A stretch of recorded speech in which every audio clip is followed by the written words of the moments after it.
మీరు అద్దంలో ముఖం చూసుకుంటే మీ ముఖం కనిపిస్తుందా, మీకు చంద్రబాబు గారి ముఖం కనిపిస్తుందా? ఒకసారి పరిశీలన చేసుకోండి.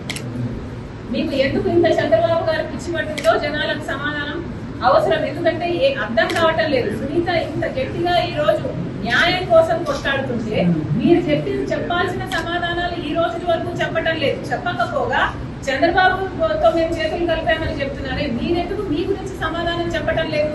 సాక్షి టీవీలో, సాక్షి ఛానల్లో హార్ట్ అటాక్ అని ఎందుకు రాశారు? ఇల్లంతా రక్తమైతే, గొడ్డలి వేట్లకు బలైతే, ఆయన తలలోని ఎంకలు బయటకు వస్తే, ఆయన మెదడు బయటకు వస్తే, మరి సాక్షి టీవీలో హార్ట్ అటాక్ అని ఎందుకు చెప్పారు? దానికి సమాధానం చెప్పండి. చంద్రబాబు గారు ముఖ్యమంత్రిగా ఉన్నప్పుడు సిబిఐ ఎంక్వైరీ అడిగిన మీరు వివేకానంద రెడ్డి గారి హత్య కేసులో ఆ తర్వాత సిబిఐ ఎంక్వైరీ ఎందుకు వద్దన్నారు? దానికి సమాధానం చెప్పండి. అమాయకంగా నిలబడి చూస్తున్నాడు, ఆధారాలు తుడిపేస్తుంటే అని మీరే మేనమామ గారే చెప్తున్నారే, మరి దానికి ఏం సమాధానం చెప్తారో చెప్పండి. ఇవన్నీ మీ హస్తం లేకపోతే, అవినాష్ రెడ్డి హస్తం లేకపోతే ఎందుకు దాచిపెట్టుకోవాలనుకుంటున్నారు? ఎందుకు సమాధానం చెప్పడం లేదు? 5 సంవత్సరాలు అవినాష్ రెడ్డిని ఎందుకు కాపాడారు? మళ్ళీ అదే అవినాష్ రెడ్డికి అక్యూజ్డ్ గా ఉన్న ఇన్కంపెంట్ ఎంపీకి మీరు ఎందుకు టికెట్ ఇస్తున్నారు? మీకు చంద్రబాబు గారు పిచ్చి పట్టిందేమో అని నాకు అనుమానంగా ఉంది.